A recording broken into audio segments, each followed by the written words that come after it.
Hello everybody, we are Only Fools and Gamers, and we are doing a commentary of my gameplay of Phoenix Wright Ace Attorney. Now, John, Kels, how are you today? Doing pretty good. Right.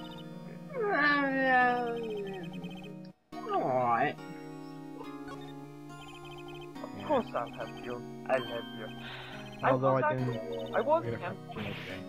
I was tempted to do the, no, I'm not going to help you. No. But I think Phoenix Wright just says, oh, of course I'll help you, no matter what. But,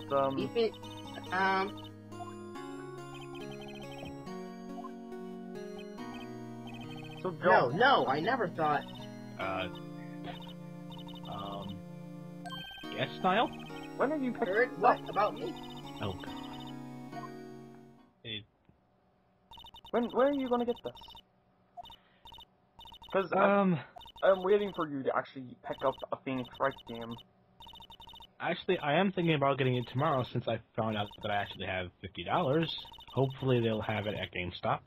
You have a Wii, don't you? Yes, of course. Then get it on that. Yeah. It's on the Wii? Yeah, it's on WiiWare. Holy crap. Except I have it on DS. Yeah, Oh, how many Wii points is it?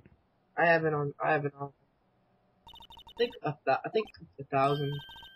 Alright, Something like I can get that. I can get that. got- I can definitely I got it a while ago on the. I got it when it first came out on the Nintendo DS. I would say it's best on the Nintendo DS because that's, well, Yeah, that's what I wanted to get it on, not the Wii. yeah, but it's up to you really. I would say it'd be harder to come by in a shop because like I actually was like Well, it first came out in Japan. I heard it first came out in Japan on Game Boy Advance. it did. No, I'm not saying that. I mean now it would Yeah. be kind of hard to get it in a shop. Yeah. It's like it's a cult. Yeah. Well, personally, I liked it on. Personally, I liked it on WiiWare because it's. I like having a big screen, being able to see all the objections. I'm still looking forward to Phoenix Wright movie. Yeah. It looks very good, except really there was something weird about the haircuts in the movie. They got Miles' hair done right, they got Phoenix's done okay, but everyone else's was just very weird. Oh, well, when it comes to live action, they're not always going to be accurate. They have to. I hope they get the breakdowns correct too. Well, they look like they got it done right. So anyway, I'm sure they got them. Yes. So Don, Especially like this camera. Especially Mr. Sawit and Von Karmas.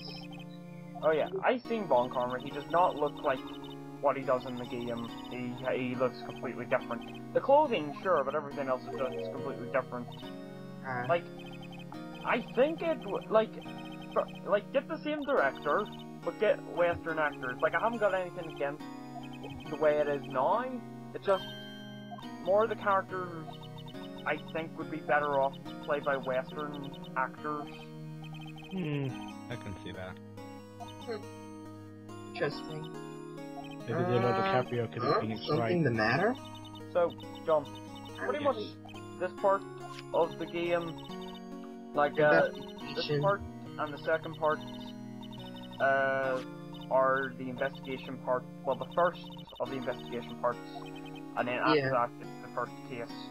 Yeah, well, most of the time, the story starts off investigation, trial, and then it would end with a trial. Yeah, I've been to it in with the trial. Yeah. And sometimes they take breaks in between certain trials. This is when some events happen. Yeah, they do. Like, they did that a lot in Justice for All, especially during the last case. Like, that was godforsakenly long. Ooh. Yeah, I thought they had 3 trials in the 4th case, and I thought that was a pretty good amount, but it was all worth it. You'll see what we're talking about, but John, back to because this case. the fourth case is a very interesting case, John, because I'm not going to spoil it. Like, I think Kales really enjoyed Turnabout Goodbyes. Yeah, especially with that it's my favorite case. Especially with that one part in it, where something totally unexpected happens. But yeah. So yeah, that's my favorite part. My favorite case in the game. Personally, my favorite Phoenix Wright game is probably Trials and Tribulations. Oh, there's Gumshoe! There's that guy again. Oh. This is something that always surprised me about Detective Gumshoe. He always got Phoenix Wright mixed up with Larry Butts. Larry Butts. Yeah. when something smells, it's usually the butts. Yeah. Detective Gumshoe? He's not panting this time. No, it's not Gumshoe, it's Dick Gumshoe. Hey, don't call me Dick. Hey, Dick, Dick. over here. Oh. Well, he's not panting this time. Well, me. What do you expect? Like, he was... on the first part, he walked into the office, and he's like, hey, there's been a murder. Oh, I see. Yeah, think about it. Yeah. Like, obviously he'd be panting. Yeah. Well, I think,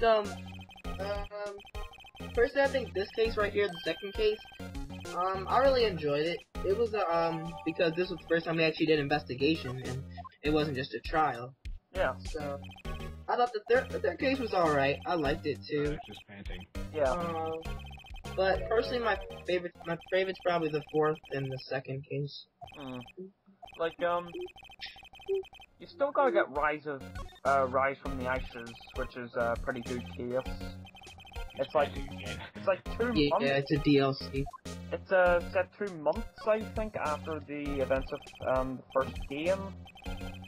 Like, it's very surprising. It's all right that way. I got I was gonna get it. It costs like 100 Wii points to get the DLC for Rise from the Ashes. Ooh, not bad. You could have just got the DS version, and then you wouldn't have had to pay for the downloadable last case. Yeah, but I think the Wii version only costs like 1,000 Wii points, which is like only $10, and then there's the DLC, which is only $1. So basically, that's only $11. And when the game first came out on DS, I'm guessing it was around like $30 something dollars. So I did save some money. So John, see at this point here, if you tell him straight, then Phoenix Wright ends up saying, yeah, you know that phone has a lot of calls with her friends and a lot of phone numbers to girls and such, and then he's like, oh dear, oh god, here, have the phone back. But, I never actually decided to do that one, tell him not so straight, which I actually did there.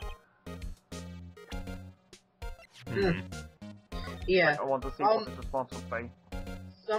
Sometimes some of the, it gets a little bit confusing when you're, in the investigation part, because sometimes you have to do certain things to trigger events, like sometimes you have to talk to them about certain things, or sometimes you have to show them a certain item to progress on with the story, because if you don't, you'll basically just be going around in circles wondering if you missed any clues or something.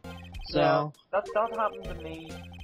That is one of the biggest things, that is one of my biggest gripes about, the second case in the second game, because it is very, because like you have to ask all these questions, and then you have to go looking for this specific thing, which is really hard to find, and then it gets really frustrating. I don't know how long I spent on that case, but the music from that case is embedded into my mind. I